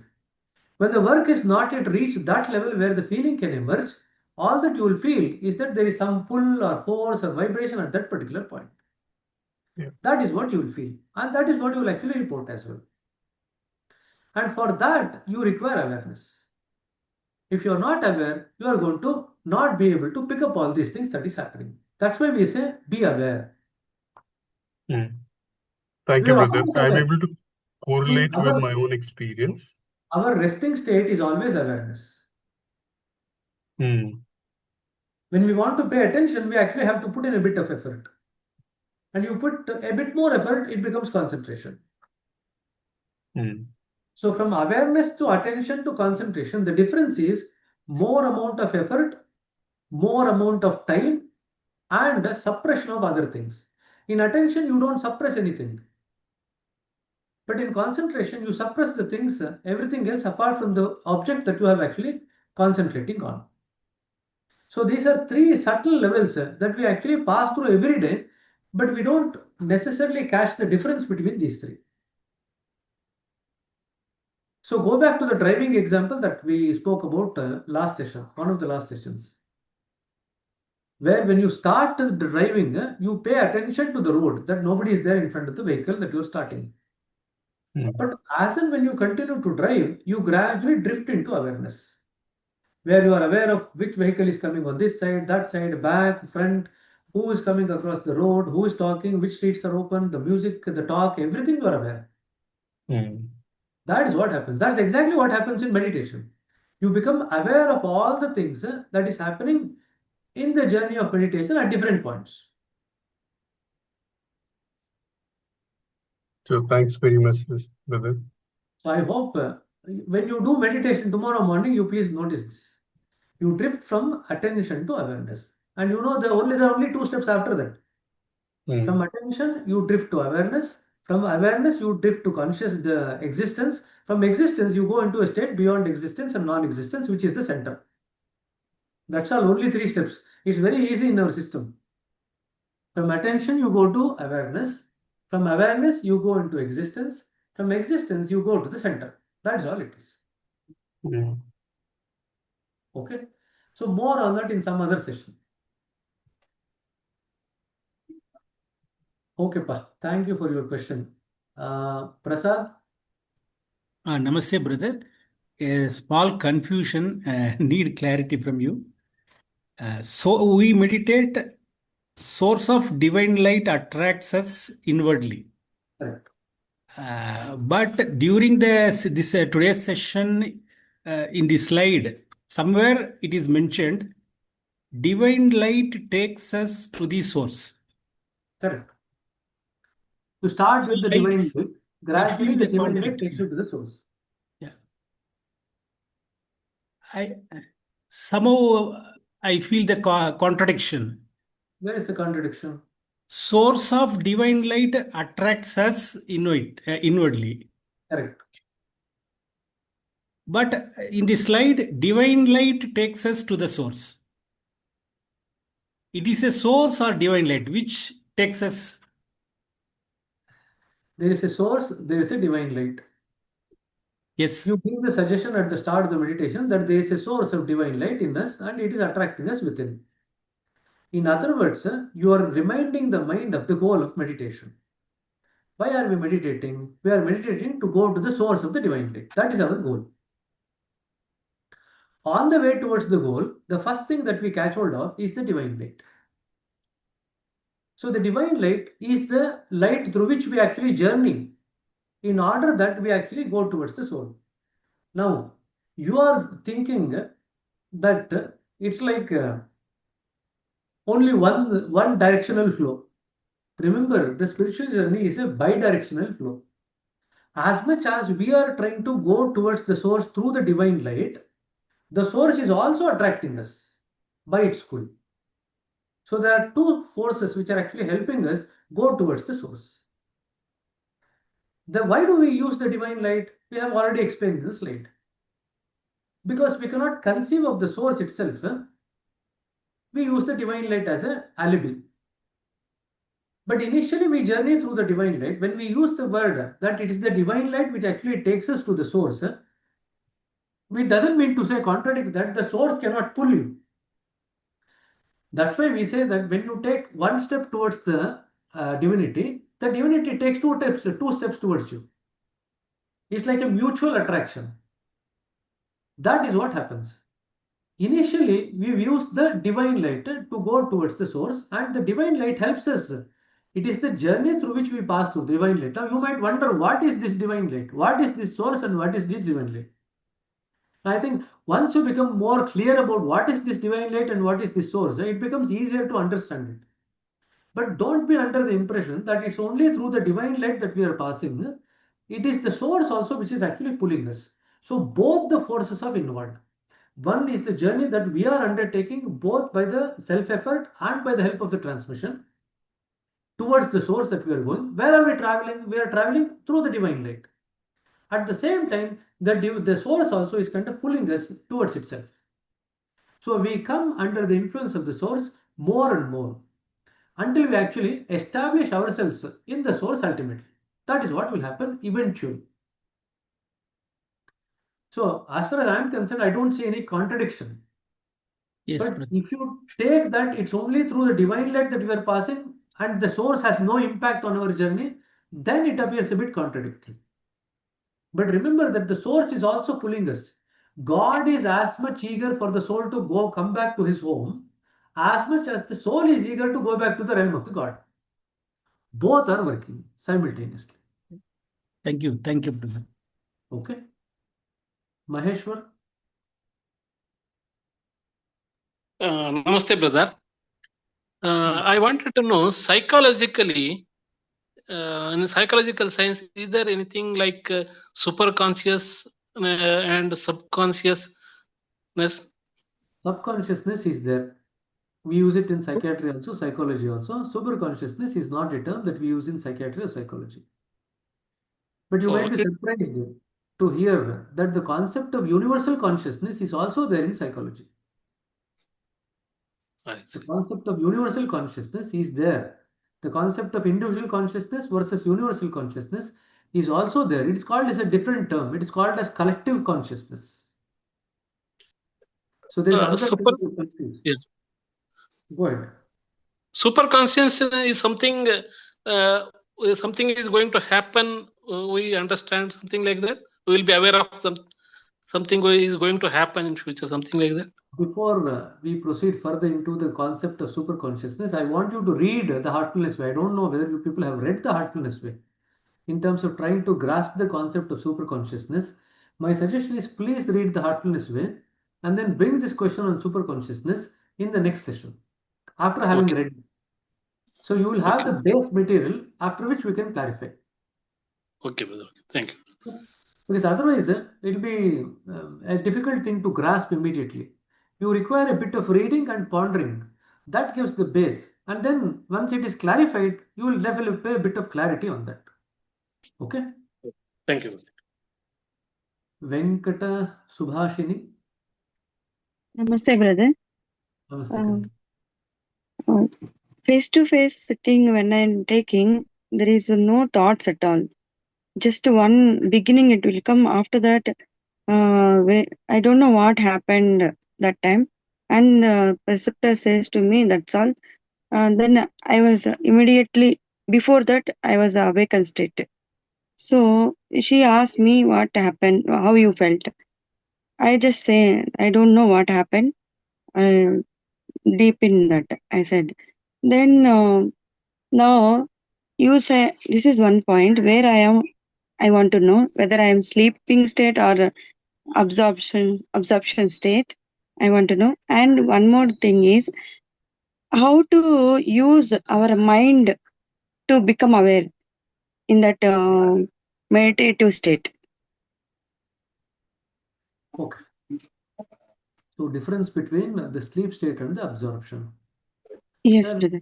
Simple things. See, sleep is a state that you are very well versed with. Every human being, the first thing that they do from day one of their life is to sleep. In fact, on day one of your life, you will sleep 24 hours. As you gradually become older, you actually sleep less and less. So when we become old, we actually sleep very less. So 3 hours, 4 hours of sleep is more than adequate. Okay. Now it is important to recognize sleep is a very well-versed state. We are all very familiar with it. So if you do fall asleep in meditation, you will immediately get to know that you had fallen asleep because you are well versed with that state. Nobody has to tell you that you have fallen asleep. You will know. The second clue is that if you have slept and you wake up at the end of the meditation, generally you tend to feel heavy. When you are in a deeper state of meditation and you then wake up from the meditation, you tend to feel lighter. Now, even though you might not pick up anything that happened during the meditation, the end result will be that you will feel lightness. I got lightness. Thirdly, after sleep, you don't change. Now, you have been sleeping for years together. Have you changed for a better version of yourself? So, if you sleep during the meditation also, you will not change into a better version of yourself. If you look at yourself and you see that you are actually changing for the better, that means even though you are not aware, you are actually going into a deeper absorption of meditation into samadhi, and that is what gives you the seed of change. So these three things will help you to differentiate. In fact, to just clarify this point, meditation is a state between wakefulness and sleep. It's a state in between. Okay? Meditation has the components of both. In meditation, you are awake also, but in the meditation, you are also in a sleepy state also, in the sense that in sleep, your attention goes in. In meditation also, attention goes in To that extent, you say it is like sleep. But in meditation, you are awake. So to that extent, you say meditation is also being awake. So it is a state in between these two states. And it's like, suppose there are two states like this. You first initially, when you get that, the simple example I give normally to explain the meditative state is the meditation as a state is. It's like trying to learn a bicycle. You know, when we are young, we learn bicycle. Now we don't know how to balance with both the legs lifted off the ground, right? You try to go forward on the bicycle and you feel that you are going to fall. You go on this side, on the left side, which is wakefulness state. Then you try to go further and then you try to feel that you are falling. You put the right foot on the right side. That is like sleeping state. So you keep oscillating between the wakefulness state and the sleepy state. Until unless you get a balance where you can actually get the balance between these two, lift both the legs off and balance on the bicycle. That is like you balancing in meditation. Hope it is clear. Once we learn to balance on the cycle, we can go far up. Likewise, once we learn to balance between the waking and the sleeping state, we can go to a large depth. That is what happens in meditation. You go deeper and deeper into meditation. But if you have not got a hang of meditation itself, where is the question of going deeper? Even to know that you have gone deeper, you need to have awareness. Now, how to develop awareness? You have to tell your mind at the start of the meditation that I have to maintain awareness during the course of the sitting. That's the suggestion that you give to the subconscious mind, and the subconscious mind will help you in maintaining awareness. But again, don't put effort to maintain awareness. It should be very passive because there is no force to be used. Okay? So I hope it's a very fundamental question. Many of the abhyasis will ask you about the difference between sleep and meditation. Okay, I've given you 3 simple differences. You can utilize this. Oh, thank you. Okay. Satyanarayana brother. Good evening, sir. Good evening, country. Helry. Sir, it is said that real meditation begins when you are no longer aware that you are meditating. It begins when you go beyond experience. Right. It is in page number 49. Okay. You say that during meditation, we need to be aware, awake, and alert. Right. So, what is this? It appears contradictory. And Yeah, sir. Yeah. Right? See, remember, when we meditate and go into a newer, subtler level of consciousness, now we are not sensitive to grasp that subtler level of consciousness. Okay? That is when we say that you don't have awareness of what is happening. But just now we said that in meditation, the field of consciousness expands. When the field of consciousness expands, this newer level of consciousness that you are not aware of, eventually it comes into the field of awareness. So you start with the state where you are unaware of that realm of consciousness. But as you further go into that state of consciousness, it now comes into your awareness. This coming into the awareness is what you pick up through awareness. So there is no contradiction. There are 2 different states. It happens one after the other. Initially, when you expand into the newer realm of consciousness or newer layer of consciousness, you are unaware because you don't have sensitivity. But once you continue to stay there, you start picking up things what is there in that realm of consciousness. For that, you have awareness. The awareness helps you to pick up what is there in the newer layer of consciousness that you have actually expanded into. So the first stage is what you said, that in real meditation, you enter into that stage of unawareness. That's the first stage. But you don't remain in that state of unawareness all the time. Then in the next stage, the awareness helps you to get to know what is there in that realm of consciousness. So they happen one after the other.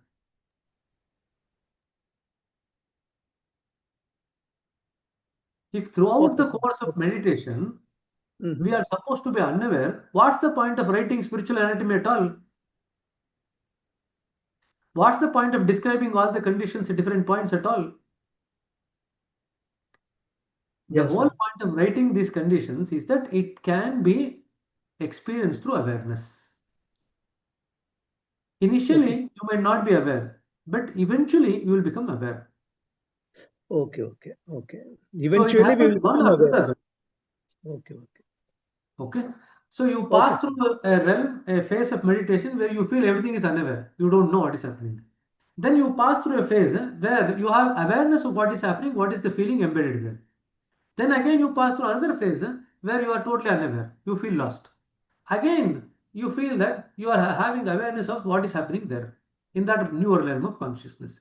So you pass through alternate between states of unawareness and awareness, unawareness and awareness. That's what Okay, sir. happens. Okay, clear, sir. Clear. Thank you, sir. Okay. Thank you, sir. Thank you. It's gone on much longer than I thought. It's coming almost up to 10:10. So you people don't want to sleep, I think. So good. I have wanted to say a few more points, but I don't think the time will permit. We'll catch up on these subtle points in the next session. There are a few other things I wanted you to learn about. 3 different bodies, what exactly happens during the waking state, during the sleep state. All those things we wanted you to kind of catch a glimpse of. Although it's not part of this chapter that you're reading, but it will be utilized. It will be very useful for your meditation experience and your journey. Okay. So we will talk about that in the next session. So again, apologies for the extra time taken. I hope that it's something that might be useful for you going forward. Okay. And thank you very much for all your time and attention. Okay. Namaste and good night. Thank you. Thank Namaste. you. Good Thank you, Thank you. brother. Thank you, brother. Thank Thank you.